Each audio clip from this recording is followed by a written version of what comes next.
행복을 가늠하는 기준이지요. 그 첫째가 만남입니다. 왕궁에 살지라도 매일 갈비를 먹고 살지라도 아무리 빈궁한 삶을 살지라도 어려운 환경 속에 있을지라도 싫은 사람과 같이 살면 이 모든 것이 고통이고 지옥이 되는 것입니다. 그리고 내일의 삶은 오늘 만남의 결과일 것입니다. 만남의 축복이 있기를 먼저 바랍니다.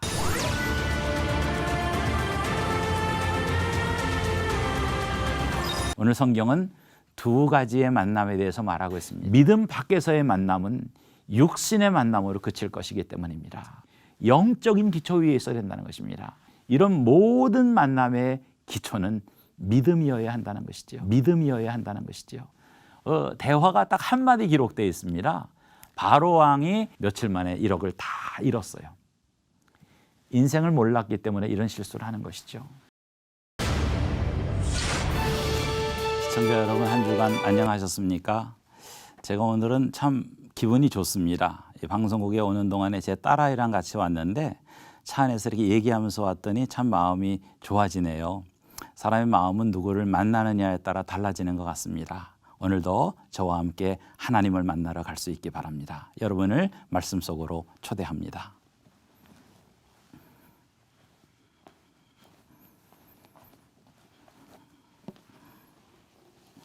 인생의 행복은 무엇을 하느냐에 달려있지 않습니다. 얼마나 많이 가지고 있느냐에도 달려있지 않습니다. 물론 그것도 어느 정도 영향을 미칩니다만 인생의 행복과 불행을 가늠하는 가장 큰 기준은 누구와 함께 하느냐에 달려 있습니다. 좀 쉽게 말씀드리면 어떤 만남 속에서 어떤 일을 하고 얼만큼 소유하는가 하는 것이 인생의 행복을 가늠하는 기준이지요. 그 첫째가 만남입니다. 만남이 행복하면 삶도 행복하고요. 만남이 불행하면 삶도 불행해지는 것입니다.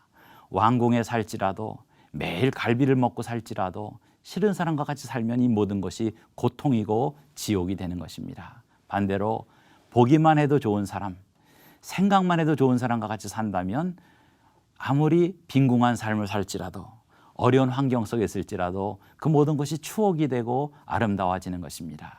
사랑하는 시청자 여러분의 삶에 이런 만남의 축복이 있기를 먼저 바랍니다. 오늘의 삶은 어제의 만남의 결과입니다. 그리고 내일의 삶은 오늘 만남의 결과일 것입니다. 그러므로 하나하나의 만남을 소중하게 이끌어가는 것이 내 행복을 이끌어가는 중요한 기초가 되는 것입니다. 오늘 성경은 두 가지의 만남에 대해서 말하고 있습니다. 드디어 야곱과 요셉이 만나지요. 부자 상봉입니다. 23, 4년 만에 죽은 줄 알았던 그 아들을 만나는 것이, 이게 아버지 입장이고요. 아들의 입장에서는 다시는 아버지 못 만날 줄 알았어요. 그 아버지를 만나게 된 것이, 그들이 붙잡고 눈물 흘렸겠지요. 끌어안고 얼마나 쓰다듬었을까요? 참 감격적인 만남이 본문에 기록되어 있고요. 또 하나의 만남은 그 뒤에 이 야곱과 바로 왕과의 만남입니다. 오늘 저는 이 창세기 46장과 47장의 말씀을 통하여 두 만남에 대해서, 이 만남을 통하여 말씀하시는 하나님의 음성을 듣기를 원합니다. 먼저 그 첫 번째 만남인 야곱과 요셉의 부자 상봉의 사건. 이것은 마치 천국을 보는 것 같습니다. 여러분, 그리운 사람 중에 누가 제일 그리운가요? 저 같은 경우는 돌아가신 부모님이 가장 그립습니다. 저희 아버님 돌아가신 지 15, 16년 되었는데요. 잊혀지질 않아요. 저는 어떤 사람이 돌아가시면 1년 뒤에 잊혀질 줄 알았는데 부모는 그런 존재인 것 같아요. 잊혀지지 않고 늘도 새로워집니다. 어머님도 그렇고요. 아마 여러분도 저와 비슷할 것입니다. 사랑하는 아내, 혹은 남편, 혹은 자식, 혹은 부모, 혹은 어떤 사람, 그리움이 사무친 그 사람과의 만남은요, 상상만 해도 기쁜 것입니다. 오늘 요셉과 야곱의 만남을 통하여 우리는 이 기쁨의 감격의 상봉을 보게 됩니다. 근데 여기서 우리가 하나 먼저 기억해야 될 것이 있습니다. 이런 모든 만남의 기초는 믿음이어야 한다는 것이죠. 믿음 위에 서 있지 않은 모든 만남은 다 허무한 것입니다. 왜냐하면 믿음 밖에서의 만남은 육신의 만남으로 그칠 것이기 때문입니다. 사랑하는 시청자 여러분, 우리의 삶이 끝난 후에 저 하늘의 삶이 있습니다. 인생 길어야 100년이지요. 70년, 80년, 90년 산 후에 그 만남이 지속되기 위해서는 만남이 믿음의 기초 위에 있어야 된다는 것입니다. 영적인 기초 위에 있어야 된다는 것입니다. 여러분, 그러므로 가족 간의 만남이든 사랑하는 사람과의 만남이든 어떤 만남이든 간에 항상 이 믿음의 기초 위에서 만남을 이루어갈 수 있기 바랍니다.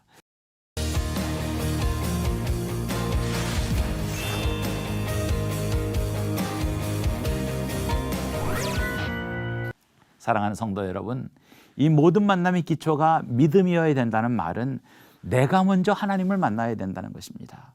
그도 하나님을 만나야 된다는 것입니다. 그리고 하나님을 만난 나와 그가 믿음 안에 또 만난다는 것을 말하는 것입니다. 하나님과의 만남이 인생의 가장 중요한 첫 만남이 될 수 있기를 바랍니다. 하나님을 만나는 그 순간을 우리 신학 용어로는 성령 세례 그럽니다. 하나님을 믿는 그 순간, 성령님의 인치신 순간이라는 것이죠. 근데 하나님을 만나고 그것으로 그쳐서는 안 됩니다. 또 하나의 만남, 오늘 우리가 가장 많은 시간을 통하여 생각해 보려고 하는 건데요. 이 바로 야곱과 바로 왕과의 만남입니다. 사실 좀 기이한 만남이지요. 좀 어색한 민감한 만남입니다. 둘은 사실은 만날 이유가 전혀 없는 사이입니다. 그런데 요셉 때문에 만나게 되는 것이죠. 바로 왕도 자신이 거느리고 있는 총리의 아버지이기 때문에 야곱을 만나는 거고요. 야곱도 자신의 아들이 일하는 직장이라고 말하기는 좀 그렇고요. 그 기관의 가장 높은 분이기 때문에 이집트의 황제를 만나는 것 아닙니까? 이런 기괴한 만남이 인생을 살다 보면 가끔 있게 됩니다. 제 경우에는 친구를 만나러 갔는데 그 친구가 자기 친구를 데리고 나왔어요. 어디 가는 길인데 같이 좀 이렇게 시간을 보내야 된다고. 그래서 둘이면 재밌게 얘기를 잘할 텐데 친구의 친구가 나와버리니까 이 대화가 한정되어 있는 거예요. 또 체면도 차려야 되고 예의도 차려야 되니까 참 어색한 시간을 보내게 됐습니다. 오늘 야곱과 바로와의 만남이 바로 그렇게 어색했어요. 오늘 성경은 이 어색한 만남의 장면을 이렇게 기록하고 있습니다. 자, 오늘 본문 9절 말씀을 봅니다. 요셉이 자기 아버지 야곱을 인도하여 바로 앞에 서게 하니 야곱이 바로에게 축복하며 바로가 야곱에게 묻되 네 나이가 얼마냐? 야곱이 바로에게 아뢰되 내 나그네 길의 세월이 130년이니이다. 내 나이가 얼마 못 되니 우리 조상의 나그네 길의 연조에 미치지 못하나 험악한 세월을 보내었나이다. 대화가 딱 한마디 기록되어 있습니다. 바로 왕이 이 야곱의 나이를 물어요. 당신 나이가 얼마입니까? 그랬더니 130입니다. 그리고 내 인생은 험한 나그네의 삶을 살았습니다. 자, 여기 한번 주목해 보시기 바랍니다. 야곱이 정의한 인생의 정의. 인생은 어떤 것입니까? 험한 나그네의 삶이라는 것입니다. 이것이 성경이 일관되게 우리에게 가르치고 있는 인생관인 것입니다. 사랑하는 성도 여러분, 인생은 무엇입니까? 나그네예요.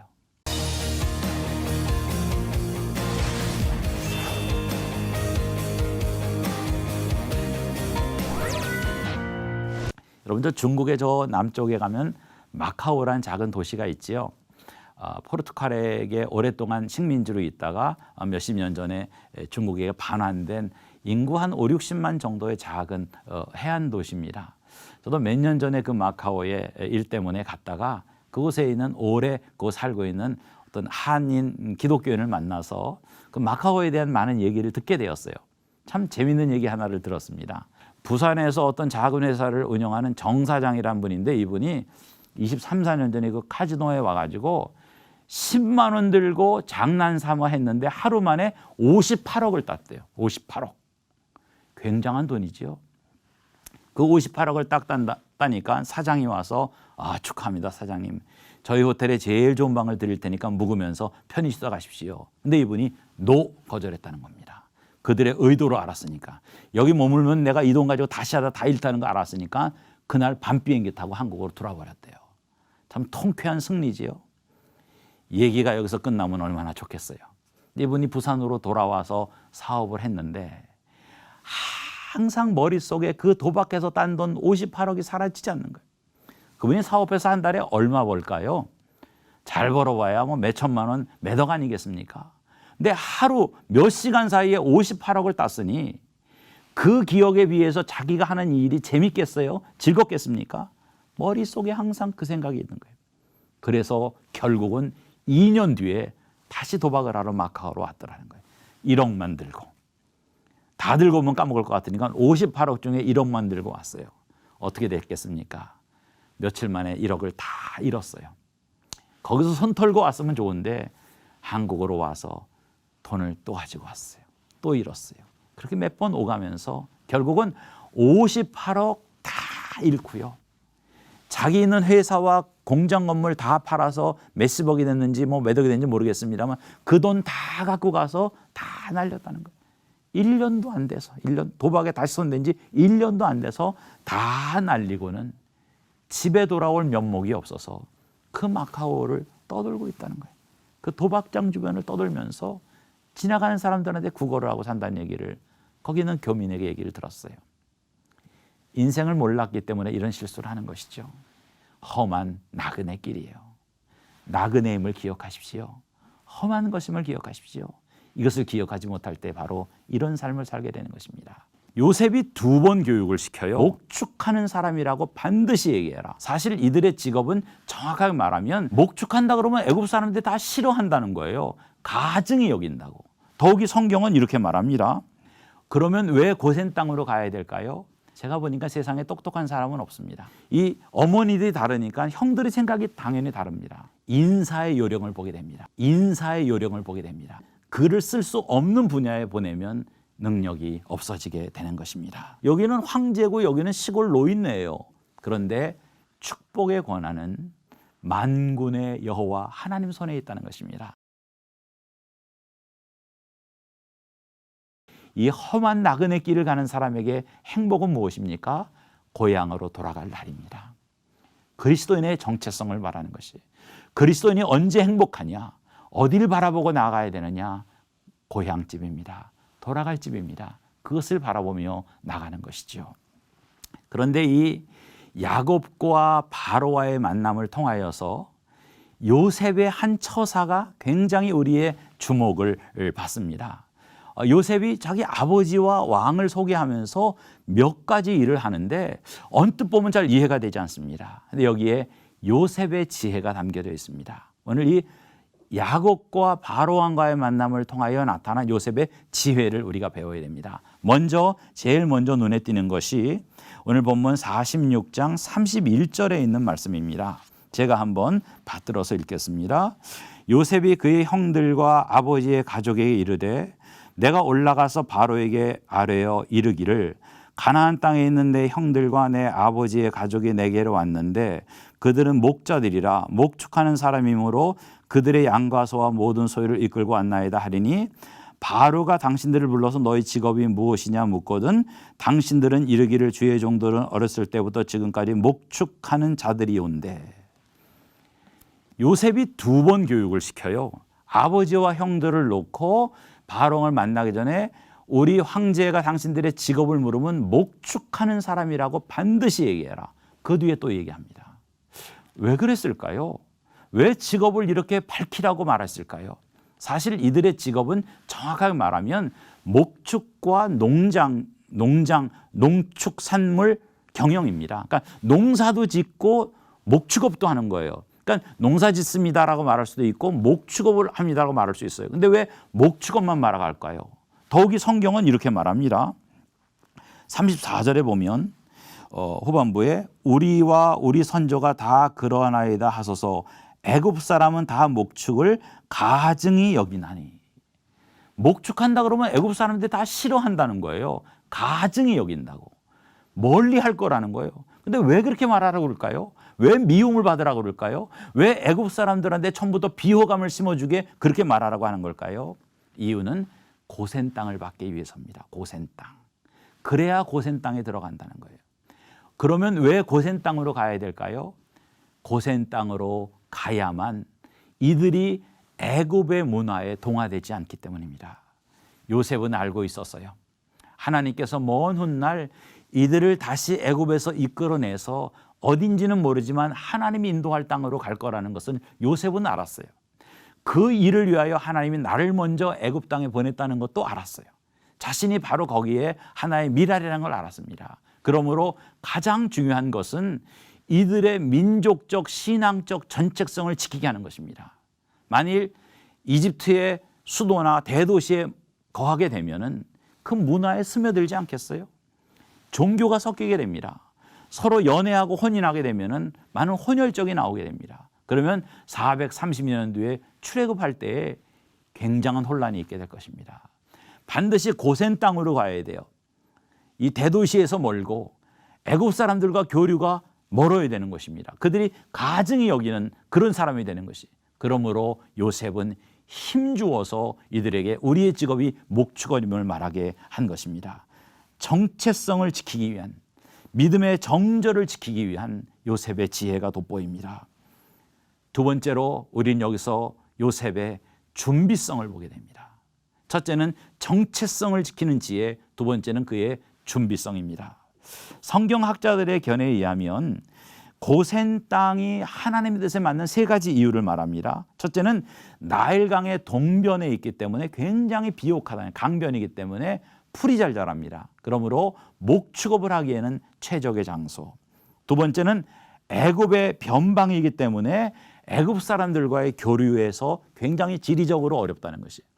세 번째는 이집트의 저 끝에 있기 때문에 이집트를 빠져나올 때 출애굽할 때에 굉장히 용이하다는 것입니다. 요셉은 430년 뒤에 벌어질 그 일을 기억하면서 이 땅을 지목한 것이, 아버지를 초청하며 몇 달 동안 그가 기도하고 생각하며 찾은 땅이 곳에 있는 것입니다. 사랑하는 시청자 여러분, 제가 보니까 세상에 똑똑한 사람은 없습니다. 어떤 사람이 성공하느냐? 미리미리 준비하는 사람이에요. 미리미리 준비하는 사람이 똑똑한 사람이고요. 그 사람들이 항상 승리합니다. 항상 닥쳐서 어떤 일을 하는 사람은 실패하고 말리고 이용당하게 돼 있더라고요. 저는 한국에서 대학원을 마치고 영국에 가서 선교학으로 박사학위를 했어요. 영국의 옥스퍼드라고 하는 도시에서 5년 동안 머물면서 공부를 했습니다. 거기에 이제 박사과정하러 온 우리 유학생들이 당시 한 30명 정도 됐었어요. 그중에 한 3분의 1 정도가 기독교인들이어서 그분들과 이제 친하게 지냈는데, 제가 5, 6년 동안 그곳에 있으면서 그분들과 교제하면 느낀 게 하나 있어요. 그분 다 옥스퍼드 대학의 박사과정 학생들이고 대부분 다 우리나라 최고의 대학 출신들이고 다 국가 장학생으로 온 분들이, 정말 엘리트 중에 슈퍼 엘리트들이죠. 근데 그분들의 특징이 뭐냐? 밤새는 사람 하나도 없더라고요. 그런데 깨있는 동안에 헛짓하는 사람도 하나도 없어요. 딱 깨있는 동안에 집중하여 일을 하고요. 항상 미리미리 준비합니다. 항상 미리미리. 제가 그 두 가지를 배웠어요. 낮에 판판히 놀다가 밤중에 뭐 공부한다고 하는 거, 그것은 잘 믿어지지 않아요. 이분들은 깨어있는 동안에 집중하고 잘 시간 딱 7시간, 6시간 지켜 자더라고요. 그리고 1년 뒤에 있을 일, 2년 뒤에 있을 일 미리미리 준비하여 하더라고요. 이게 똑똑한 사람들이더라고요. IQ가 높은 사람이 아닙니다. 오늘 우리는 여기서 요셉의 지혜를 보게 됩니다. 준비성을 보게 됩니다. 430여 년 뒤에 있을 출애굽 사건이지만 그때에 대비하여서 적합한 장소를 고른 거예요. 요셉이 이렇게 400년, 500년 뒤까지 내다보지는 않았을 것입니다. 하지만 먼 미래를 가상하여 한 것이죠. 세 번째로 그는 이 일을 진행함에 있어서 형 5명만을 선발합니다. 47장 2절에 보면 그의 형들 중 5명을 택하여 바로에게로 보이니. 그러니까 이제 형들이 왕을 아련하러 가는데 그 형들이 10명이지 않습니까? 5명만 선발하는 거예요. 왜 그랬을까요? 형들 중에는 생각이 다른 사람들이 많이 있었을 겁니다. 그래서 이 앞에도 보면요, 형들에게 요셉이 당부하는 말 중에 가는 길 중에 헤브론으로 돌아가는 게 서로 싸우지 말라 그랬어요. 이 어머니들이 다르니까 형들의 생각이 당연히 다릅니다. 왕 앞에 가서 딴소리 할까 봐. 요셉의 마음속에는 고센 땅으로 가야 돼요. 그러니까 목축업이라고 말해야 되는 거예요. 형들 중에는 대도시에 살고 싶은 사람도 있을 거 아닙니까? 그래서 좀 성격이 그런 사람이나 자기 말을 잘 통제 못하는 사람을 빼고 요셉과 마음이 통하는 5명만 선발한 것입니다. 그러면 왜 5명일까요? 왕이 묻지 않겠어요? 왜 다 안 데리고 왔어? 혹은 왜 이렇게 많이 데리고 와서 1-2명만 데리고 오지? 말할 수 있지 않겠습니까? 그거는 이집트의 문화가 5명을 제일 좋은 숫자로 여깁니다. 여러분 기억나세요? 몇 주 전에 베냐민에게 음식을 줄 때 요셉이 베냐민에게 5배를 줬다고 그랬잖아요. 2배도 아니고 3배도 아니고 5배. 우리 한국 사람은 7자 좋아하죠. 중국 사람은 3자를 좋아합니다. 이집트 사람들은 5자를 좋아합니다. 그래서 5명이. 그럼 황제도 납득할 것이죠. 오늘 우리는 여기서 요셉의 인재를 쓰는 인사의 요령을 보게 됩니다. 흔히 인사는 만사다 그러지요. 사람을 잘 쓰면 그 사람을 통해 큰 성과를 거둘 수 있습니다. 유능한 사람이지만 글을 쓸 수 없는 분야에 보내면 능력이 없어지게 되는 것입니다. 오늘 우리는 여기서 요셉에게서 인사의 원칙, 적절한 사람 5명만을 선발하여 들어가는 지혜를 보게 됩니다. 마지막 4번째로 우리는 요셉이 일을 처리하는 순서에 대한 지혜를 보게 됩니다. 성경에 보면 형들이 황제를 만나고 그 다음에 아버지가 만나게 됩니다. 이상하죠? 아버지가 먼저 만나고 그 다음 형들이 만나야 되는 게 동양의 문화인데 순서를 바꾸는 거예요.